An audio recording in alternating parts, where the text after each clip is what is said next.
হ্যাঁ, তুমি ঠিক ভিডিওতে এসছো। 2025-এ অনেকেরই ব্রেকআপ হচ্ছে এবং তোমারও কেন ব্রেকআপ হলো, তুমি অনেক প্রশ্নের উত্তর খুঁজছো। অথবা এমনও অনেকে আছো যে যারা চিট হচ্ছে কি হচ্ছে না তোমরা বুঝতে পারছো না। চিট যখন হয়েও গেছো, অনেকে আছে চিট হয়েও গেছো অলরেডি, সলিউশন কি তোমরা বুঝতে পারছো না। তোমরা ভাবছো যে দিনের পর দিন তোমরা যে এতটা খারাপ সময় কাটাচ্ছ, কাকে তোমাদের কষ্ট বলবে। তোমরা তো নিজের লাইফে এত কষ্টে আছো, দেখে সেই মানুষটা দিব্যি নিজের জীবনে চলে যাচ্ছে, কীভাবে সে খুশি থাকছে। তোমাদের এখন মনে অনেক প্রশ্ন আছে। তাই এই ভিডিওটা পুরোপুরি তোমাদের জন্যই। ভিডিওটা অনুরোধ হলো তোমরা ভিডিওটা পুরো দেখো। ভিডিওটা পুরো দেখলে প্রত্যেকটা প্রশ্নের আলাদা উত্তর পাবে, কারণ এখানে আলাদা টাইপের প্রশ্ন আছে এবং আলাদা টাইপের উত্তর আছে। তাই অনুরোধ হলো ভিডিওটাকে পুরো দেখার। তাই ভিডিওটাকে পুরো দেখেছো এবং তোমরা কি আদৌ সলিউশন পেলে কি পাওনি, সেটা অবশ্যই তোমরা কমেন্টে জানিও। যখন তোমার মনে হচ্ছিল যে না এবার সবকিছু ঠিকঠাক চলছে, সবকিছু ঠিকঠাক হবে, ঠিক তখনই আচমকা তোমার ব্রেকআপ হয়ে গেল। কারণ ব্রেকআপ না হলে তুমি এই ভিডিওটা আসতে না। অথবা অনেকেই আছো যারা হয়তো চিট হচ্ছ, তোমরা বুঝতে পারছো যে তোমরা চিট হচ্ছ, কিন্তু তোমরা শিওর হতে পারছো না যে তোমরা আদৌ চিট হচ্ছ কি হচ্ছ না। বা এমন অনেকেই আছো যারা বুঝতে পারছো না যে তোমাদের ব্রেকআপটা আচমকা কি করে হলো। মানে সব কিছু তো ঠিকঠাক চলছিল, বাট কি করে বিগড়ালো। তোমরা দেখছো যে এই 2025-এ সবারই ব্রেকআপ হচ্ছে, বাট সালটার জন্য কি আদৌ ব্রেকআপ হচ্ছে নাকি কিসের জন্য ব্রেকআপ হচ্ছে।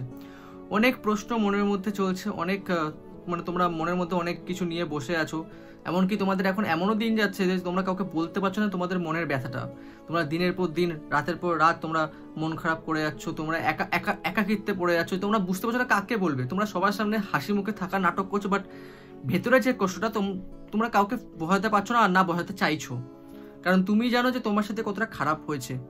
তো অ্যাকচুয়ালি এই ভিডিওটা তোমরা অনেক কিছুর উত্তর পাবে। তাই এই ভিডিওটা পুরোটা দেখো, এবং যাদের এখন একটা মন ভাঙা অবস্থা বা মন ভাঙতে চলেছে তারা বুঝতে পারছো, তার জন্য এই ভিডিওটা পারফেক্ট। তো পুরোটা দেখো, এটাই বলবো। আর আরেকটা কথা, চ্যানেলে নতুন হলে সাবস্ক্রাইব করে দিও। তো প্রথমত হচ্ছে যে ব্রেকআপটা কেন হলো তোমাদের, মানে ব্রেকআপটা কি করে হলো। মানে তোমাদের এখন মাথা কাজ করছে না এই কারণে যে সবকিছু তো ঠিকঠাক চলছিল, বাট কি করে সবকিছু ভেঙে গেল। তো প্রথমত আমি একটা কথা আমি আমার ইনস্টাগ্রামেও বলেছি, আমি তোমাদের এখানেও বলছি, প্রথমত কোনো ব্রেকআপ আচমকা হয় না। একটা ব্রেকআপের প্ল্যান অনেক আগের থেকে করা হয়। কারণ ধরো তুমি যখন তাকে ভালোবাসছো, তুমি তো তাকে পাগলের মতো ভালোবাসো, তুমি তাকে ছাড়া থাকার কথা ভাবতে পারছোই না। এখন কোনো কারণ ছাড়া ইনস্ট্যান্ট সময় তুমি কি তাকে ছেড়ে দেবা, তুমি কি তাকে ছাড়তে পারবা। ঠিক সেম জিনিসটা তোমার অপোজিট মানুষটার কাছে তো প্রযোজ্য হয়। তো সে যদি তোমাকে সত্যি ভালোবাসে বা সে যদি তোমার সাথে ব্রেকআপ না করছে, সে কি আচমকা ব্রেকআপ করে দেবে। তাই এটা আগে বোঝো যে তোমাদের যে ব্রেকআপের যে প্ল্যানটা, সেটা অনেক অনেক অনেক আগের থেকে ব্রেকআপের প্ল্যানটা করা হয়েছে। এখন তোমার মনে তুমি ভাবছো যে আমি এখানে এত কষ্টে আছি, সেই মানুষটা নিজের মতো নিজের জীবন বাঁচছে, সেই মানুষটা আমার একবার ফিলিংসও দেখছে না, আমার শরীর খারাপ বলা হোক বা আমার আদার্স কিছু বলা হোক, কোনো কিছু খেয়ালও করছে না। কেন হচ্ছে এরকম আমার সাথে, কেন হচ্ছে। বাট এখন সত্যি কথা বলতে এখন বাস্তব হচ্ছে এটাই, যখন সে একবার ব্রেকআপ করার সাহস পেয়েছে, তখন সে এখন দেখবে না তোমার কিরকম কন্ডিশন বা তোমার কিরকম কি। আর ভিডিওর প্রথমেই আরেকটা কথা বলে দিই, ভিডিওটা পুরো অনেকটা শুরু হতো না হতো একটা কথা বলে দিই, যে এই ভিডিওটা আমি কিছু কিছু ফ্যাক্টওয়ালা কথা বলবো, কিছু কিছু সলিড কথা বলবো। তাই যাদের মনে হয় যে আমার এই কথাগুলো তাদের সম্পর্কে সন্দেহ ধরাতে পারে, তারা ভিডিওটা এখনই স্কিপ করতে পারে। কারণ এই ভিডিওটা আমি কিছু কিছু স্পষ্ট কথা বলবো, কিছু কিছু স্পষ্ট সত্যি কথা বলবো, সেটা তোমার সম্পর্কে সন্দেহ ধরাতে পারে, যদি কিছু না হয়েও থাকে তাও। তাই আগের দিয়েই সাবধান, ভিডিওটা নিজের রিক্সে দেখবে, নিজের ইয়েতে দেখবে। ব্রেকআপের প্ল্যান তো বলে দিলাম। এবার পরের কথা হচ্ছে, অনেকের প্রশ্ন হচ্ছে যে দাদা আমি চিট হচ্ছি, আমি কি করে বুঝবো, আমার মনে হচ্ছে আমি চিট হচ্ছি। দেখো তুমি তখনই বুঝতে পারবা যখন তুমি দেখবা যে সেই মানুষটা তোমাকে সম্পর্কের প্রথম অনেক বেশি সময় দিত, এখন সে সময় দিচ্ছে না। হ্যাঁ, সে যদি অন্য কোনো কাজে ব্যস্ত থাকে, তার কোনো একটা কাজে ব্যস্ত থাকে, সেই জিনিসটা সম্পূর্ণ ভিন্ন জিনিস। কিন্তু ধরো সে তোমাকে প্রথম অনেক কেয়ার করতো, এখন তোমাকে কেয়ার করে না। মানে তোমার খারাপ লাগা বলো, তোমার শরীর খারাপ বলো, বা তোমার ক্যারিয়ার নষ্ট করাতে বলো, তার কোনো যায় আসছে না, তার কোনো মাথা ব্যথাই নেই। তখন একটু বুঝতে হয় যে হ্যাঁ, তার লাইফে তো কেউ আসতে পারে, পসিবিলিটি। আমি তোমাদের যেমন এক্সাম্পল বলছি, যখন তোমার লাইফে ফোন ছিল না, যে ফোনটা তোমরা ইউজ করছো এখন, যখন তোমার কাছে ফোন ছিল না, তখন তোমরা ভাবতে যে ফোন অনেক ভালো জিনিস, ফোন থাকলে এই হবে ওই হবে, অনেক ভালো জিনিস। বাট এবার ধরো তোমরা যখন ফোনটা পেয়ে গেলো, তোমরা প্রথম অনেক আগ্রহ দেখাতা, দিনের পর দিন যতদিন ওই ফোনটা একটা ফোন আছে তোমরা অনেক আগ্রহ দেখাচ্ছ। এখন যদি তোমাদের কাছে 4-5টা ফোন হয়ে যায়, তার থেকেও বেটার যে ফোনটা তোমরা ইউজ করছো, ধরো তোমরা একটা অ্যান্ড্রয়েড ফোন ইউজ করছো, এখন যদি তোমরা একটা 5টা আইফোন পেয়ে যাও, তো তোমরা ওই অ্যান্ড্রয়েড ফোনটাকে থোড়ি দেখবা যে অ্যান্ড্রয়েড ফোনটা আদৌ কেমন কাজ করছে কি কাজ করছে না, ওটাকে থোড়ি ইউজ করবা। সিমিলার হচ্ছে আমাদের জীবনেও, এটা আমাদের মানুষের জীবনেও, যখন আমাদের জীবনে একজন থাকে, অনলি ওয়ান থাকে, তার জন্য আমরা প্রচণ্ড পাগলামি করি। কিন্তু যখন আরেকজন চলে আসে, তখন অনেক কিছুতেই আমাদের ইগনোর পেতে হয়, অনেক কিছুতেই আমাদের বলতে হয়। মানে সেই মানুষটা তোমাকে বলবে না যে ব্রেকআপের কারণ কি, তোমরা দিনের পর দিন ব্রেকআপের কারণ খুঁজতে থাকবা, তোমার হালকা হালকা জিনিসে দোষ ধরবে যে এই জিনিসের জন্য ব্রেকআপ। বাট আদেও মন থেকে বলো যে ওই জিনিসগুলোর জন্য কি আদৌ ব্রেকআপ হয়? বুদ্ধি দিয়ে ভাবো। জাস্ট যার ব্রেকআপ করার থাকে না, যে সে জাস্ট একটা ছুতো খোঁজে যে ব্রেকআপ করার, সে মাসের পর মাস বলবে যে আমি ব্রেকআপ করতে চাই, তুমি ঠিক করার চেষ্টা করবে, কিন্তু অ্যাকচুয়াল সম্পর্কটা কখন ভেঙে যায় জানো? যখন সে প্রথমবারই বলেছে ব্রেকআপ করতে চায়, মানে সে যখন মাইন্ডে ভেবে নিয়েছে যে তোমার সাথে ব্রেকআপ করতে চায়, সম্পর্কটা ইনস্ট্যান্ট ওইখানে ভেঙে যায়। কারণ যে তোমাকে হারাতে ভয় পাবে না, সে মরে গেলেও তোমার সাথে ব্রেকআপ করার কথা ভাবতে পারবে না। তার মধ্যে এতটা জোর থাকবে না মানে মন থেকে যে তোমার কাছে সে বাঁচতে পারবে। তো সে অলরেডি যখন ব্রেকআপ ওয়ার্ড ইউজ করছে কোনো কারণ ছাড়া, তোমার কোনো ফল্ট ছাড়া, কোনো বড় দোষ ছাড়া, তখন বুঝে নিও যে অলরেডি সেই পরিপ্ল্যানটা অনেক আগের থেকে করা হয়েছে। এবং চিটের কথা যদি বলা হয় যে হ্যাঁ এখন তোমাকে বাদে সে বাকি সবাইকে টাইম দিচ্ছে, মানে নিজের বাড়ির লোক বাদে, তোমাকে বাদে সে বাকি, মানে তার কোনো যদি ছেলে হয় তার মেয়ে বান্ধবীদের টাইম দিচ্ছে বেশি করে, আর যদি মেয়ে হয় তার ছেলে বন্ধুদের বেশি টাইম দিচ্ছে। তখন জিনিসটা বুঝে নিতে হয় যে তার মনে একটা কেউ এসে গেছে। দেখো তুমি এখন কলিযুগে বাস করো, সত্য যুগে না। এই কলিযুগে মানুষ দিনের পর দিন চিট হচ্ছে, আর এমনই এখনকার দিনে যারা চিট করছে তারা এমনভাবে পেটেন্ট করছে যেন তারাই হচ্ছে সতী সাবিত্রী। এদিকে তারাই কিন্তু আসল ঘাপলা করছে। তো চিট এমনই যে তোমার সম্পর্ক যদি এরকম থাকে যে প্রথম অনেক কিছুই ছিল, এখন সে জিনিসটা নেই, তো যায় আসছে না।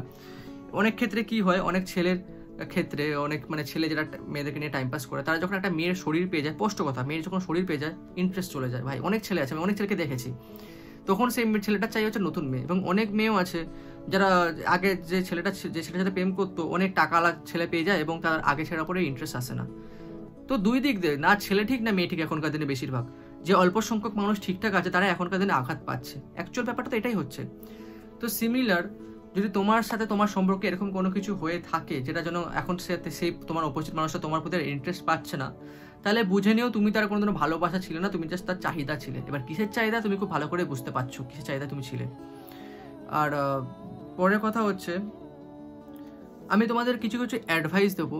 জাস্ট যদি তোমাদের এখন ব্রেকআপ হয়ে থাকে বা ব্রেকআপ ভাব, যাদের ব্রেকআপ হয়ে গেছে এবং যাদের যদি ব্রেকআপ হয়ে যায় বাই চান্স, ভগবান না করুক যদি সত্যি বাই চান্স হয়ে যায়, তাও এখন সম্পর্কে একটা লম্বা সময় কোনো সম্পর্কে যাওয়ার কোনো দরকার নেই। দেখো বেঁচে থাকাকালীন যে কোনো সম্পর্কে যেতেই হবে তার কিন্তু কোনো মানে নেই। সিঙ্গেল থেকেও বাঁচা যায়, সিঙ্গেল থেকেও চলা যায়, সিঙ্গেল থেকেও শান্তিমতো থাকা যায়। তুমি যখন সিঙ্গেল থাকবা তোমার চিন্তা থাকবে না যে ওই মানুষটা কখন বাড়ি গেল, ওই মানুষটা ঠিক আছে কিনা, অনেক চিন্তা থাকবে না। তখন তুমি তোমার লাইফে মন দিতে পারবা। তুমি অ্যাটলিস্ট এটা ভাবো, তোমার জন্ম কি এই কারণে হয়েছে যাতে তুমি বড় হয়ে নিজের লাইফটা নষ্ট করো? মানে অনেকে আছে যারা তোমরা যদি কোনো হসপিটালে যাও দেখবা কত রকমের কত পেশেন্ট আছে যারা জীবনে দুটো মুহূর্ত বাঁচার জন্য কেমন ছটফট করছে। সেই তুলনায় তুমি একটা ভালো জীবন পেয়েছো, সেই জীবনটা তুমি কীভাবে নষ্ট করছো? যে একটা অসঠিক মানুষ এসে তোমার জীবনের সাথে খেলে নিয়েছে এবং তুমি ভাবছো তোমার জীবন শেষ হয়ে গেছে। হ্যাঁ, এখন তোমার মনে হচ্ছে যে মানুষটা সঠিক না অসঠিক কী করে বুঝবো, মানুষটা আমাকে আদেও ভালোবাসে কি করে বুঝবো? এটার জন্য আমি আরেকটা ভিডিও আপলোড করেছিলাম যে আদেও কি সব কিছু শেষ, ওই ভিডিওটা তোমরা দেখলে তোমরা বুঝতে পারবে। তো এটা হচ্ছে একটা বিষয়। এবং আরেকটা কথা, তোমাদের আরও রিলেশনশিপ নিয়ে অনেক প্রবলেম থাকতে পারে বা তোমাদের ব্যক্তিগত জীবনে অনেক সমস্যা থাকতে পারে, তো তোমরা আমাকে ফেসবুকে যোগাযোগ করতে পারো। এখানে এটা হচ্ছে আমার ফেসবুক অ্যাকাউন্ট। এই ফেসবুক অ্যাকাউন্টে তোমরা যারা এই ভিডিওটা দেখছো, যারা ফ্রেন্ড রিকোয়েস্ট পাঠাবে, আমি সবার ফ্রেন্ড রিকোয়েস্ট অ্যাকসেপ্ট করবো। এই যে আমার ফেসবুক অ্যাকাউন্টে দেখতে পাচ্ছ, এবং এর যে লিঙ্ক আছে আমার যে বায়োতে আছে, ডিসক্রিপশনে এই ফেসবুক অ্যাকাউন্টের লিঙ্ক তোমরা ডাইরেক্ট পেয়ে যাবে। তাই তোমাদের দায়িত্ব সবাই যারা দেখছো আমাকে ফেসবুকে অ্যাড করে নাও, আমি সবাইকে অ্যাড করে নেবো। এবং ওইখানে যদি কারো সত্যি ইম্পর্টেন্ট মেসেজ থাকে তারা আমাকে সত্যি বলতে পারো। এবার ব্যাপারটা হচ্ছে সলিউশন কি, তোমরা এখন কি করলে এখন তোমাদের একটা মনের কষ্ট কমবে, কি করলে এই কমবে। সলিউশন আমি আগের ভিডিওটাতেও বলেছি, আমি এখানেও একটা সলিউশন কথা বলছি। প্রথমত, ফোন থেকে যদি তুমি একটা নতুন জীবন শুরু করতে চাও, ফোন থেকে তুমি তোমার আগের মানুষের সবকটা ছবি ডিলিট করে দাও। কারণ তুমি তোমার আগের মানুষটাকে দেখবে তত বেশি তুমি মায়ায় পড়ে থাকবে, মায়ায় জড়িয়ে থাকবে। আর মায়ায় জড়িয়ে থাকলে সেখান থেকে বেরোনো অনেক কঠিন। তাই মায়া থেকে বেরোনোর জন্য তোমাকেই স্টেপ নিতে হবে। পরের কথা হচ্ছে এটাই যে এখন তোমরা 10 জনকে 10 রকম কথা জিজ্ঞেস করবে যে ভাই আমার লাইফে এরকম করছে, 10 জন 10 রকম কথা বলবে, তোমাদের অ্যাডভাইস দেবে। তাই আর 10 জন 10 রকমের কথার মধ্যে তোমরা যদি কারো কথা শুনেও না, ভবিষ্যতে গিয়ে তার সেই কথাটা যদি ভুল হয়, তখন তোমাদের আফসোস থাকবে যে আমি লোকের কথা শুনে আমি নিজের জীবন নষ্ট করেছি। তাই নিজের জীবনে যে বড় বড় স্টেপ নেবে, নিজে ভাবনা চিন্তা করে নেবে, কারো কথা এসে নেবে না। সলিউশন প্রথম। দ্বিতীয় সলিউশন, তুমি হিন্দু হও, তুমি মুসলিম হও, তুমি খ্রিস্টান হও, তোমাদের যে যে মেন জায়গা যেমন মন্দির, মসজিদ, চার্চ, ডেলি যাও, যতটা পারো টাইম কাটাও নিজের আধ্যাত্মিক দিকের সাথে, আধ্যাত্মিক ভগবানের সাথে যতটা পারো ততটা টাইম কাটাও। আমাদের ভগবান যারা আছে, তুমি যেই ধর্মে হো, আমাদের ভগবান যারা আছেন তারা কোনোদিনও আমাদের নিরাশ পাঠায় না, তারা কোনোদিনও আমাদের খারাপ চায় না, আমরা তাদেরই সন্তান। হয়তো আমরা এখন ভাবছি যে তারা আমাদের সাথে এখন খুব খারাপ করছে, কিন্তু ফিউচারে এসে আমরা বুঝতে পারবো যে হ্যাঁ, আমাদের এই সময়টা যেটা হয়েছে সেটা এক প্রকার শিক্ষা দেওয়ার জন্য আমাদের সাথে হয়েছিল। তাই যাও, ভগবানের কাছে যাও। এবং আপাতত যখন যদি তুমি বাইরে যাওয়ার অবস্থা না থাকো, তুমি জাস্ট একটা সাদা কাগজে সব কিছু লেখো, একটা কাগজে নোট করে মানে একটা ডায়েরিতে বা কোনো পেজের মধ্যে সব কিছু তোমার কষ্ট লেখে হয়তো ওটা আগুনে জ্বালিয়ে দাও, হয়তো ওটা মুছতে ফেলে দাও, কোনো বাইরে ফেলে দাও। তোমরা দেখবে তোমরা যখন কোনো কিছু লিখছো, একটা সাইকোলজি অনুযায়ী যখন তোমরা লিখছো, তখন তোমাদের মনটা একটু অনেকটা হালকা হচ্ছে, তোমরা মনে হচ্ছে তোমরা কাউকে তোমাদের কথা শেয়ার করছো। ওটা কি, তোমাদের যে মনের যে আবেগ, যে তোমাদের ফিলিং, অনেক কিছু হালকা হচ্ছে। তো এই ভিডিওতে আমি তোমাদের পুরোপুরি কি বললাম, ব্রেকআপের যে প্ল্যান অনেক আগের থেকে করা হয়, ক্লিয়ার করে দিলাম যে ব্রেকআপ কোনোদিনও আচমকা হয় না, অনেক আগের থেকে সেটা মাইন্ড থেকে প্রস্তুতি না হয়। প্রথমত এটা এটা বললাম। দ্বিতীয়ত এটা বললাম হচ্ছে চিট করা নিয়ে, যে তুমি চিট হচ্ছ কি করে বুঝবে, না বুঝবে আমি বলে দিলাম, এবং চিট হলে কি করবে সেটা আমি বলে দিলাম। যে চিট যদি হও, তুমি যদি ধরা পড়ে যাও, মানে তুমি না, অপোজিট মানুষ যদি ধরা পড়ে যায় চিট হলে, তাহলে ভাই তার লাইফে থাকা দরকার নেই। কারণ যে মানুষটা তোমাকে একবার চিট করবে, সে তোমাকে লাখ বার চিট করতে পারে। একটা মানুষ যদি একবার ছেড়ে দিতে পারে, সে তোমাকে 1000 বার ছেড়ে দিতে পারে। তাই নিজের লাইফে যে মেন ডিসিশন নিজে থেকেই নিতে হবে, নিজে থেকে বুঝতে হবে যে তুমি আদৌ কোনটা ঠিক করছো না কোনটা ভুল করছো। বুঝতে পারলে? পরের কথা হচ্ছে অ্যাডভাইস। আমি তোমাদের অ্যাডভাইস দিলাম যে তোমাদের এখন কি করা উচিত। যেমন এখন তোমাদের সিঙ্গেল থাকা উচিত, বাস্তবে লাইফে বাঁচা উচিত, এই করা উচিত, ওই করা উচিত। পরের কথা বললাম হচ্ছে আমার এফবি অ্যাকাউন্টে তোমরা অ্যাড হতে পারো, এবং আমার এফবি অ্যাকাউন্টে তোমরা অ্যাড হলে তোমাদের মনের মধ্যে কিছু তোমরা ভিডিও পেতে পারো, যেখানে তোমরা মনের কথা হালকা করতে পারো। তোমরা আমাকে মেসেজে তোমাদের যে মানে তোমাদের যে একটা মনে ঝড় চলছে সেটা আমাকে বলতে পারো, এবং আমি ফেসবুকে সবাইকে অ্যাড করে নেবো। তারপরে আমি বললাম হচ্ছে সলিউশন, যে কি করলে তোমরা এই একটা খারাপ সময় থেকে বাইরে আসবে। তো যেমন হচ্ছে মন্দির যাওয়া, একটা সাদা কাগজে সব লেখা, তারপর কাউকে নিজের সিক্রেট কথা না বলা, নিজের ডিসিশনগুলো নিজেকেই নেওয়া। তো এটা ছিল আজকের ভিডিও। প্রত্যেকটা কথা আমি জানি না তোমরা কারা এতটা অবধি দেখেছো, বাট যদি এতটা অবধি কারা তোমরা দেখে থাকো, তোমরা জাস্ট কমেন্টে বলে যাও যে দাদা তুমি যেগুলো বললে আমরা ট্রাই করবো, বা আমি ট্রাই করবো। এটা জাস্ট কমেন্টে তোমরা বলে যাও, তারপর বুঝবে তোমরা এতটা অবধি দেখেছো। এটা হচ্ছে তোমাদের একটা মানে ইনফরমেশন ভিডিও তোমাদের সম্পর্ক বা রিলেশনশিপ স্ট্যাটাসে।